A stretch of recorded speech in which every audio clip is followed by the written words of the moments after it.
Hello दोस्तों, मेरा नाम है टोनी सिंह और स्वागत है आप सबका मेरे इस शो में जिसका नाम है हॉन्टेड फाइल्स। दोस्तों, आज हम बात करेंगे एक हॉन्टेड हॉस्पिटल के बारे में, तो चलिए शुरू करें। दोस्तों, इस हॉस्पिटल को मौत का अस्पताल और रूहों का घर कहा जाता है, जिसका नाम है वेवली हिल्स। वेवली हिल्स एक ऐसी इमारत है जो कि लोगों के लिए सदैव कौतूहल का विषय बनी रही। वेवली हिल्स को सन 1883 में एक अमेरिकी नागरिक मेजर थॉमस H के द्वारा बनवाया गया था। मेजर थॉमस ने अपने बेटी के लिए एक व्यक्तिगत स्कूल इस इमारत में शुरू किया था।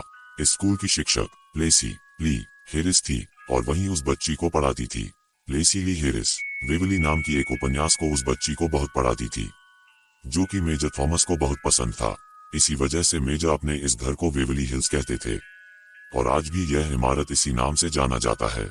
हेज परिवार के बाद इस इमारत को बंद कर दिया गया था। यह इमारत उस घाटी में सबसे बड़ी इमारत थी। उसके बाद सन 1908 में इस इमारत को दोबारा शुरू किया गया और इस इमारत में लोगों के इलाज के लिए एक अस्पताल की शुरुआत की गई। सन 1900 के आसपास अमेरिका में एक विचित्र बीमारी फैल गई, जिसे उस बीमारी को सफेद मौत यानी तपेदिक के नाम से जाना जाता था, जिसे यानी कि इस बीमारी से लोग से बुरी तरह से ग्रस्त थे। सन 1924 में वेवली हिल्स को इस बीमारी से लड़ने के लिए चुना गया। इस दौरान हजारों की तादाद में तपेदिक के मरीजों को वेवली हिल्स में भर्ती किया जाने लगा। इस इमारत को अस्पताल के तौर पर इसलिए चुना गया क्योंकि इसका वातावरण बहुत अच्छा था। लोगों का मानना था कि ऊंचाई पर होने के कारण यह जगह मरीजों के ठीक होने में मदद करेगी। उस समय यह अस्पताल दुनिया भर में तपेदिक रोग के लिए सबसे बेहतर अस्पताल माना जाता था। इस अस्पताल में उस समय की सबसे बेहतर तकनीकी भी उपलब्ध थी। मरीजों को सूर्य के पराबैंगनी किरणों से भी इलाज किया जाता था। मौत से बचने के लिए दुनिया भर से हजारों की संख्या में इस अस्पताल में मरीजों की भर्ती कर लिया गया था। यह रखे मरीजों और नए आए हुए मरीजों में रोजाना सैकड़ों की मौत भी हो जाती थी। यही मौतें इस अस्पताल में रूहों का वास बनकर उभर गई। इस अस्पताल में रोजाना हो रही मौतों के कारण रोजाना हजारों लाशें अस्पताल में तैयार हो जाती थीं। इन लाशों को कोई भी कहीं लेकर नहीं जाना चाहता था, ताकि यह बीमारी और उग्र रूप न धर सके। इसके लिए अस्पताल में ही एक लंबी सुरंग का निर्माण कराया गया।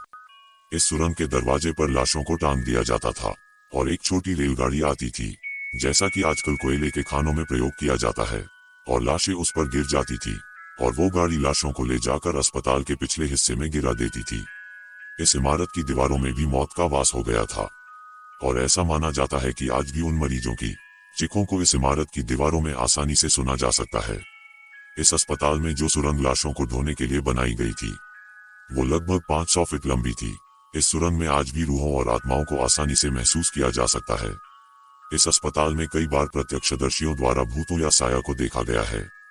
इस इमारत के बारे में लोगों का मानना है कि यहाँ उस सुरंग के दीवार के बाहर से यदि कोई गुजरे तो उसे आज भी लाशों की बदबू और किसी अनजाने से डर से रूबरू होना पड़ सकता है।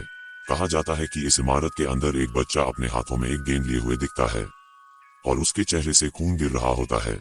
इस लड़के को लोगों ने कई बार देखा है और इस इमारत के 5वीं मंजिल के बारे में भी लोगों में कई किंवदंतियां मशहूर हैं। 5वीं मंजिल का कमरा नंबर 502 इस इमारत की दूसरी सबसे डरावनी और खौफनाक जगह है। इस कमरे की कहानी भी कम रोचक नहीं है। ऐसा बताया जाता है कि जब इस अस्पताल में इलाज किया जा रहा था, उस वक्त इस 5वीं मंजिल के कमरा नंबर 502 में एक नर्स ने रात में खुद को न जाने क्यों फांसी लगा ली थी। उस नर्स की उम्र 29 साल थी और वो अविवाहित थी। उसके कुछ ही दिनों बाद ही एक और नर्स ने उसी कमरे में खुद को फांसी लगाकर आत्महत्या कर ली। उसके बाद से ही उस कमरे में कोई भी जाने से घबराता था और सप्ताह भर के अंदर ही उस कमरे में भर्ती सभी 29 मरीजों की मौत हो गई। आज भी उस कमरे में उन दोनों नर्सों को कभी कभी आपस में बातें करते हुए महसूस किया गया है। इस इमारत में और भी ऐसे साए या भूतों के होने के बारे में कई बार पुष्टि की गई। कई साल तक यह इमारत बंद पड़ी रही। अब इस इमारत को लोगों को दिखाने के लिए खोल दिया गया है। इस इमारत में अब लोग प्रायोगिक रूप से भूतों और रूहों को महसूस करने के लिए आते हैं। इस बारे में कई लोगों ने अपनी राय व्यक्त की है और उनका कहना है कि उस इमारत में उन्होंने बुरी शक्तियों को महसूस किया है। इस इमारत में घूमने के लिए आपको कुछ खास नियमों का भी पालन करना होगा, जैसे कि इमारत के प्रबंधन के द्वारा बताए गए क्षेत्रों में ही आप प्रवेश कर सकते हैं। इसके अलावा अन्य जगहों पर लोगों के जाने की मनाही है। तो कैसा लगा दोस्तों इस वेवली हिल्स के बारे में जानकार? प्लीज लाइक, शेयर, कमेंट और सब्सक्राइब जरूर करें। Thank you.